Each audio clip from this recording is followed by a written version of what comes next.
Assalamualaikum warahmatullahi wabarakatuh. Waalaikumsalam warahmatullahi wabarakatuh.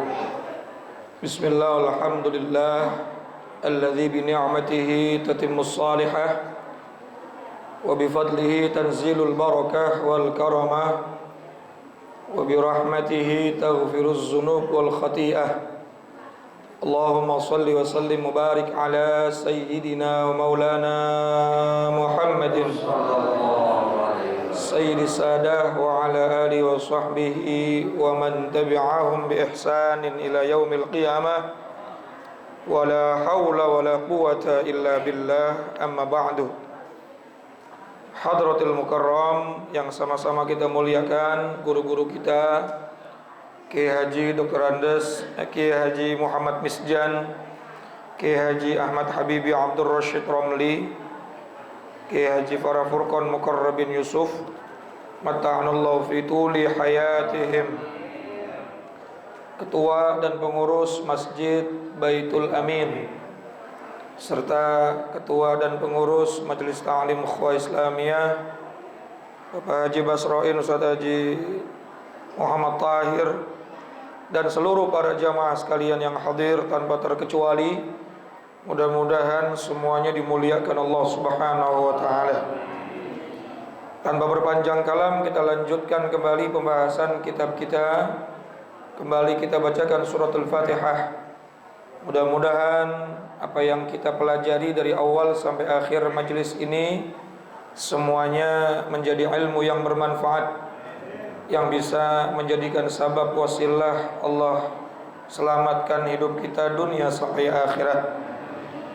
Ala hadhihi niyyah wa ala kulli niyatin salihah wa ala man nawa salafus salih wa ala man nawa muallifil kitab, khususan al-imam Syekh Zainuddin bin Ali al-Malibari al-Fannani وسيد الشيخ نواوي بن عمر الجاوي البندني أن الله يعلي درجاتهم في الجنة، يعيد علينا من بركاتهم وأسرارهم وأنوارهم وعلومهم ونفحاتهم في الدين والدنيا والآخرة، وإلى أرواح والدينا وآبائنا وجميع المسلمين والمسلمات والمؤمنين والمؤمنات الأحياء منهم والأموات، وإلى حضرة النبي. الفاتحة.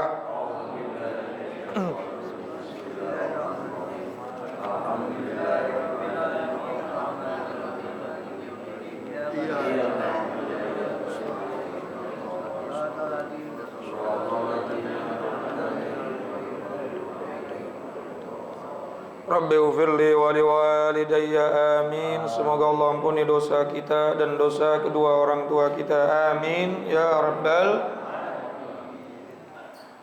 Bismillahirrahmanirrahim. Qala al-musannif rahimahullahu ta'ala wa nafa'na bi'ulumihi wa amadna bi asrari fid daraini, amin. Wasiat yang ke-24 dari hadis baginda kita Nabi Muhammad sallallahu alaihi wasallam yang kita dianjurkan untuk menjaganya, yang jumlahnya ada 40 atau arba'in. Yang ke-24 adalah wala tamshi bin namimah, dan janganlah kamu berjalan di muka bumi ini bin namimati, dengan namimah. Namimah itu artinya mengadu domba. Fima bainal ikhwani, antara sesama saudara kaum muslimin, selama dia masih bersyahadat mengucapkan kalimat la ilaha illallah Muhammadur Rasulullah, dia adalah saudara kita sesama Jangan kita berjalan satu sama lain bin namimati, dengan mengadu domba. Dan ini merupakan sebuah perkara yang sangat dimurkai oleh Allah Subhanahu wa taala, sebagaimana di dalam Sahih Muslim nomor hadis 4714. Hadisnya sahih. Haddatsana Yahya bin Yahya qala qara'tu ala Malik an Abi Zinadi an al-A'raji an Abi Hurairah anna Rasulullah sallallahu alaihi wasallam qala inna min syarrin nas dzal wajhaini. Nabi sallallahu alaihi wasallam bersabda, tadi saya bacakan itu perawinya banyak sekali. Beliau pernah bersabda, inna sesungguhnya min syarrin nas, seburuk-buruknya manusia, sejelek-jeleknya manusia, dzal wajhaini, adalah orang yang bermuka dua. Mukanya ada muka satu aja ribet, mahal perawatannya, apalagi mukanya dua. Alladzi ya'ti haula'i biwajhin. Maksudnya apa sih bermuka dua? Dia datang kepada satu kelompok, satu orang dengan satu wajah, wa haula'i biwajhin, dan dia datang lagi kepada orang lain dengan wajah yang lain. Kesini ngomongnya A, kesono ngomongnya B. Kesini ngejelekan yang ono, kesono ngejelekan yang ini. Ini orang mukanya berapa? Sekarang bukan dua lagi, 5. Karena kelompoknya banyak. Betul apa? 2 aja. Inna min syarrin nas, kata Nabi, sesungguhnya seburuk-buruknya manusia. 2 doang, apalagi 5. Subhanallah. Ini merupakan akhlak yang paling luar biasa, yang sangat dibenci oleh Allah Subhanahu wa taala. Perbuatan yang sangat dibenci oleh Allah Subhanahu, dan menjadi predikat manusia yang paling buruk. Dalam riwayat yang lain, syirarukum, seburuk-buruknya kalian, seburuk-buruknya kalian. 2 kali itu Nabi ngomong tuh. Dzal wajhaini, adalah kalian yang memiliki 2 wajah. Ma'asyiral jamaah yang dirahmati dan dimuliakan Allah Subhanahu wa taala. Alhamdulillah sekarang kita udah masuk 1447 Hijriah, tahun baru. Nabi pernah bersabda, la hijrata ba'dal fath. Tidak ada lagi perintah hijrah setelah Fathu Makkah. Dulu Nabi hijrah berkali-kali. Dalam riwayat Nabi pernah hijrah ke Habsyah, gagal. Nabi hijrah ke Taif, gagal. Lalu beliau hijrah ke Madinah, sukses. Lalu 2 tahun sebelum beliau wafat, setelah perjanjian Hudaibiyah dilanggar sendiri oleh orang Quraisy, beliau melakukan Fathu Makkah, penaklukan kota suci Makkah tanpa peperangan. Wa ra'aitan nasa yadkhuluna fi dinillahi, sehingga kita bisa melihat manusia datang kepada Rasulullah, masuk dalam agamanya Allah, masuk ke dalam agama Islam, afwaja, berbondong-bondong, tanpa dipaksa. Seandainya mereka nggak mau masuk Islam juga nggak apa-apa. Nabi udah bilang kok, man dakhala baba Abu Sufyan baita Abu Sufyan fa huwa amin, wa man ghuliqa abwaaba baitihi fa huwa amin. Siapa yang masuk rumahnya Abu Sufyan aman. Siapa yang menutup pintu rumahnya aman, nggak bakal disiksa, nggak bakal diperangi. Yang penting jangan Nabi nggak perintahkan mereka, Nabi nggak paksa mereka, la ikraha fid din. Tapi mereka sukarela masuk dalam agama Islam. Setelah kesuksesan yang luar biasa Fathu Makkah, Nabi mengatakan dalam Sahih Bukhari, la hijrata ba'dal fath. Tidak ada lagi perintah hijrah setelah kejadian ini. Maksudnya setelah Fathu Makkah. Yang dimaksudkan hijrah di sini, hijrah pindah tempat dari tempat satu ke tempat yang Nabi udah nggak ada lagi tuh perintahnya. Bahkan pada saat Nabi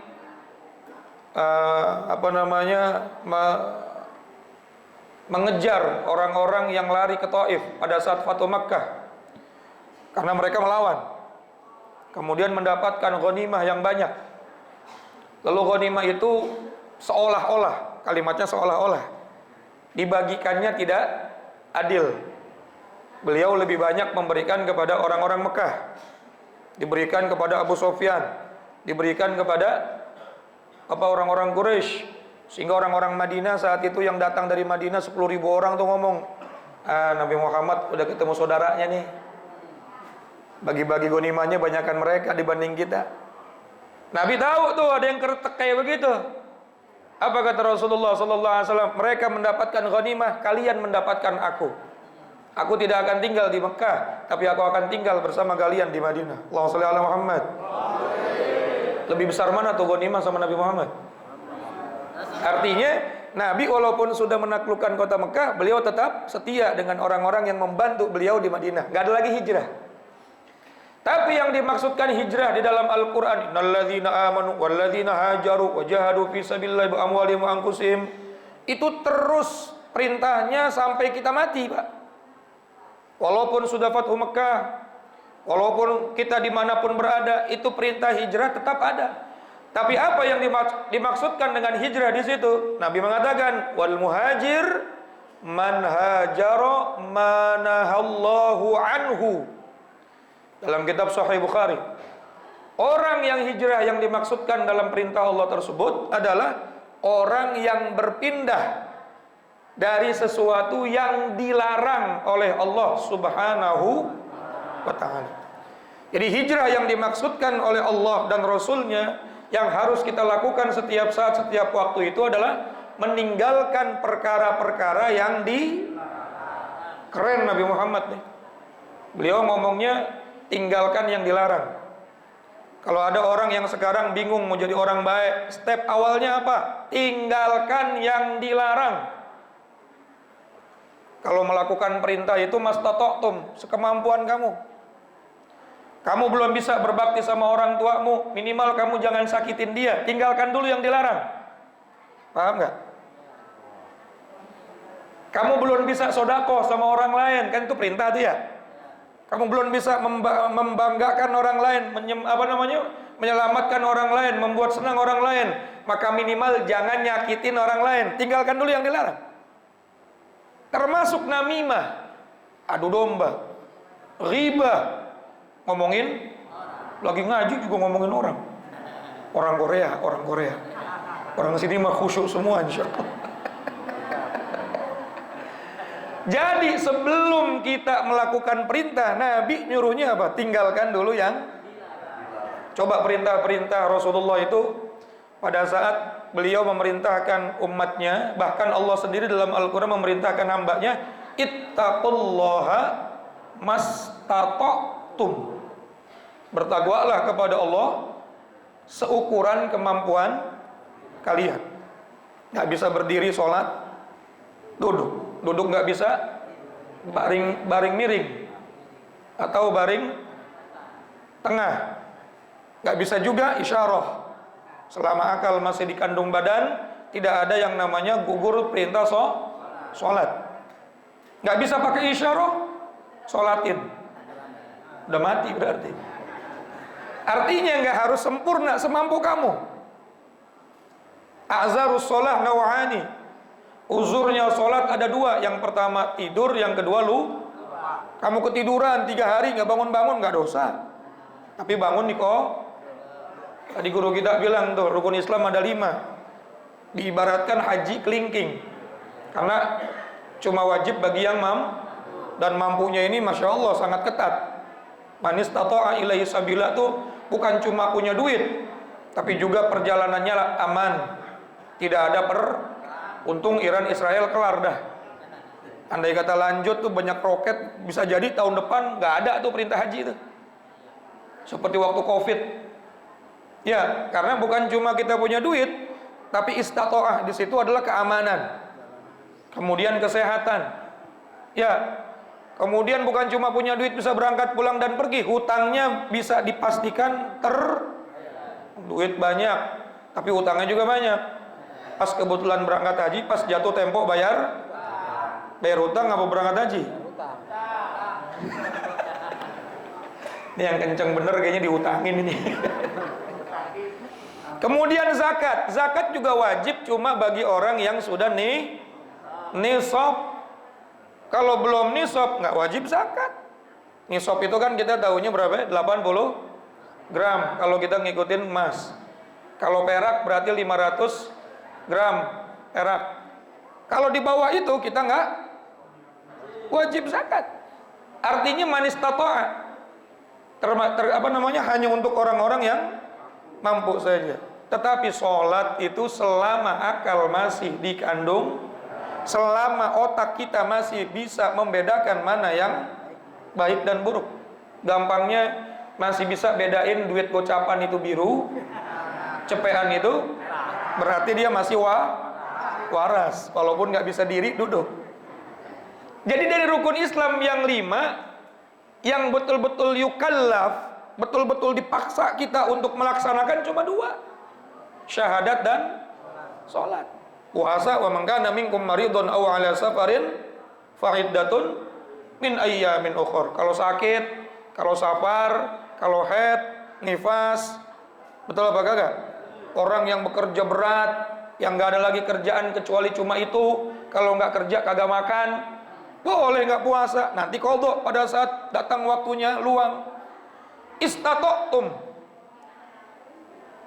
Ramai bener ya di Korea. Istata'tum artinya lakukan sesuai tapi meninggalkan larangan wajib sepenuhnya. Saya belum bisa ninggalin khomer tahun lalu saya kalau minum 2 botol, tapi sekarang saya masih minum cuma 2 gelas. Tetap nggak boleh, mau segelas mau setetes, namanya larangan tinggalin. Tahun lalu sebelum Muharram saya kalau ngomongin orang 2 jam, sekarang saya kurangin setengah jam, sama aja. Namanya dosa dikit kecil banyak atau sedikit sama aja. Makanya untuk dikatakan orang tersebut hijrah, kata Nabi, man hajaro manahallahu anhu. Orang hijrah itu standarnya dia tinggalin perkara-perkara yang setelah itu baru dia mastata'tum, sedikit-sedikit, pelan-pelan melakukan yang Keren nggak nih perintahnya? Cakep nggak? Masya Allah. Kalau untuk melakukan perintah, ya Allah, saya kalau ngaji mungkin pelajaran pertama masih seger, pelajaran kedua udah mulai sayup-sayup, nggak apa-apa. Pelajaran ketiga pules, nggak apa-apa. Pelajaran keempat pas ustadz sudah pulang, nggak apa-apa. Semampu kamu, betul nggak? Yang penting maksiat ditinggalkan sepenuh. Saya cuma bisa sholat 5 waktu, belum bisa qobliyah ba'diyah, nggak masalah, nggak apa-apa. Saya nggak bisa puasa sunnah Asyura, saya nggak bisa puasa apalagi Senin Kemis dan lain sebagainya, nggak apa-apa. Yang penting jangan tinggalin Untuk yang perintah itu mastata'tum, perintah itu ya sekemampuan kamu. Tapi untuk larangan nggak ada. Saya belum bisa belajarnya udah dari akil balik sampai sekarang umur 60 tahun. Masa masih belajar baik? Betul nggak? Betul-betul kita berusaha meninggalkan sepenuhnya. Kurang baik apa Allah sama Rasulullah, Pak? Untuk urusan perintah kita cuma diperintahkan tata'tum. Tetapi kalau untuk urusan meninggalkan larangan, memang karena sedikit atau banyaknya ketika kita melakukan yang dilarang oleh Allah, sarwake, betul nggak? 1 botol sama 1 loki sama apa beda? Sama. 2 jam ngomongin orang sama setengah jam sama apa beda? Sama. Korupsi 1 triliun sama maling 1 juta sama apa enggak? Sama aja. Makanya ketika ada orang mengaku hijrah kepada Allah Subhanahu wa taala, maka langkah pertama yang harus dilakukan man hajara manahallahu anhu, meninggalkan apa yang dilarang oleh Allah. Belum bisa bermanfaat. Nah, lanjutan ayatnya nih. Lanjutan hadisnya, mohon maaf. Wal muslim man salimal muslim min lisani wa yadih. Ini masih satu redaksi. Bukan hadis yang berpotong-potong, tapi masih dalam satu redaksi. Ketika Nabi mengatakan orang yang hijrah itu orang yang meninggalkan yang dilarang oleh Allah Subhanahu wa taala, kemudian Nabi mengatakan orang Islam yang sebenarnya, orang Islam sejati itu adalah man salimal muslim min lisanih wa yadih. Orang Islam yang bisa menyelamatkan orang Islam lainnya dari mulutnya dan dari mulutnya nggak nyakitin, perbuatannya nggak ngerugiin. Simpel apa enggak? Kalau mulut belum bisa muji-muji orang, jangan Kalau perbuatan belum bisa nyenengin orang, jangan ngeru. Simple. Simple nggak? Jadi orang baik gampang Pak, diem, cicing. Udah baik dia. Karena dengan diam dia nggak nyakitin orang. Dengan diam dia nggak merugikan orang. Masa segitu aja susah? Betul nggak? Cicing,